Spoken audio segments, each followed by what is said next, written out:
স্বাগত দীপ্ত স্পোর্টসে। আপনাদের সাথে আছি আমি আনোয়ারুল আলম।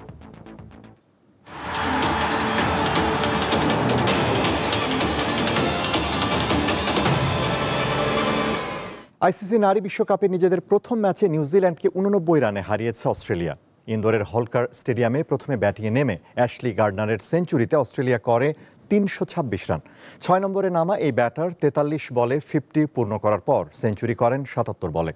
16-4 ও 1 ছক্কায় 83 বলে 115 রান করেন গার্ডনার।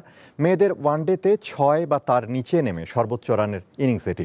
জবাবে নিউজিল্যান্ড তাদের ইনিংসের প্রথম 9 বলের মধ্যে হারিয়ে ফেলে 2 উইকেট। শেষ পর্যন্ত 43 ওভার 2 বলে 237 রানে অল আউট হয় কিউইরা। অধিনায়ক ডিভাইন এক প্রান্ত আগলে রেখে সেঞ্চুরি পূর্ণ করেন 107 বলে। 112 বলে করেন 112 রান।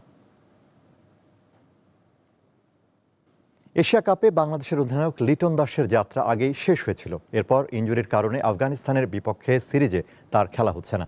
বাংলাদেশ দলকে আরব আমিরাতে রেখেই দেশে পা রেখেছেন লিটন। এশিয়া কাপের ফাইনাল খেলতে না পারার হতাশা ঝরেছে তার কণ্ঠে। দুটো ম্যাচে আমি খেলতে পারিনি, এক কথায় বলা চলে বড় দলের সাথে এশিয়া কাপের মঞ্চে খেলতে পারলে খুব ভালো লাগতো। পরেরটা পরে, বাট খেলতে পারলে ভালো লাগতো। আপনি যখন বড় মঞ্চে যে কোনো পারফরমেন্সই করবেন, এটা আপনাকে একটা আলাদা মোটিভেশন বুস্ট আপ করবে। আমি ট্রাই করবো, বিকজ এখন যেহেতু বাইরে আছি, আমাকে আবার রিকভারি করতে হবে ক্রিকেটে আসার জন্য ভালো মতন। যে সিরিজটা খেলবো সেটাও আমার জন্য চ্যালেঞ্জিং হবে, কারণ অনেকদিন পরে আবার খেলবো। তো দেখা যাক, আমি তৈরি আছি এটার জন্য। আশা তো আমাদের প্রিপারেশন খুবই ভালো। আমরা এশিয়া কাপ প্লাস যেহেতু ব্যাক টু ব্যাক ওখানে গেম খেলবো, প্লেয়াররা ওখানেই আছে। কন্ডিশন সম্বন্ধে এখন আর কোনো সমস্যা নেই, টিম সম্বন্ধেও জানা আছে, বিকজ আমরা একটা ম্যাচ খেলেছি ওখানে। সো আমি বিলিভ করি আমার টিম ভালো রেজাল্ট করবে ওখানে। ইন্টারন্যাশনাল লিগ টি-20-র নিলামে দল পেয়েছেন সাকিব আল হাসান ও তাসকিন আহমেদ। শুরুতে অবিকৃত থাকলেও শেষ মুহূর্তে দল পেয়েছেন দুজন। সাকিবকে কিনেছে মুকেশ আম্বানির দল এমআই এমিরেটস।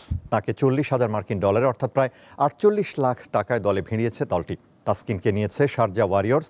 তার দাম উঠেছে সাকিবের দ্বিগুণ, 80,000 মার্কিন ডলার বা প্রায় 96 লাখ টাকা। আইএল টি-20-তে এবারই প্রথমবারের মতো দল পেয়েছেন সাকিব ও তাসকিন। পাকিস্তানের বিপক্ষে ম্যাচের জন্য আজ থেকে বাংলাদেশ জাতীয় হকি দলের অনুশীলন শুরু হয়েছে। আগামী মাসের 13, 14 ও 16 তারিখে পাকিস্তানের বিপক্ষে বিশ্বকাপ বাছাইয়ের প্লে অফ সিরিজ খেলবে বাংলাদেশ দল। সিরিজ জয়ী দলটি সুযোগ পাবে বিশ্বকাপ বাছাই। গুরুত্বপূর্ণ এই সিরিজ সামনে রেখে আজ থেকে অনুশীলন শুরু হলেও পুরো দমে অনুশীলন শুরু হবে আগামী রোববার। ওই দিন ক্যাম্পে যোগ দেবেন অনূর্ধ্ব 21 দলের খেলোয়াড়রা। সিনিয়র খেলোয়াড়দের 11 জনের মধ্যে অধিনায়ক রেজাউল করিম বাবু সহ বুধবার ক্যাম্পে যোগ দেন 10 জন। পূজার ছুটিতে আছেন গোলরক্ষক বিপ্লব কুজুর, তিনিও রোববার ক্যাম্পে যোগ দেবেন।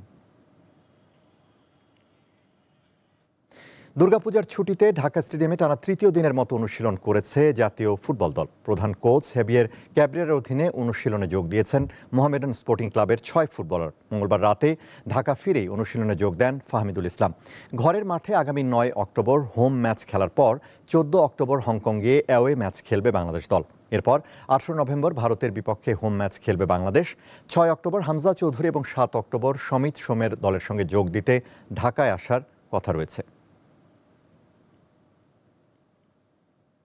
এ ছিল আজকের দীপ্ত স্পোর্টসে। দেশ বিদেশের খেলাধুলার নানা রকম খবর পেতে দীপ্ত স্পোর্টসের সাথেই থাকুন আর চোখ রাখুন দীপ্ত টিভির ডিজিটাল প্ল্যাটফর্মগুলোতে।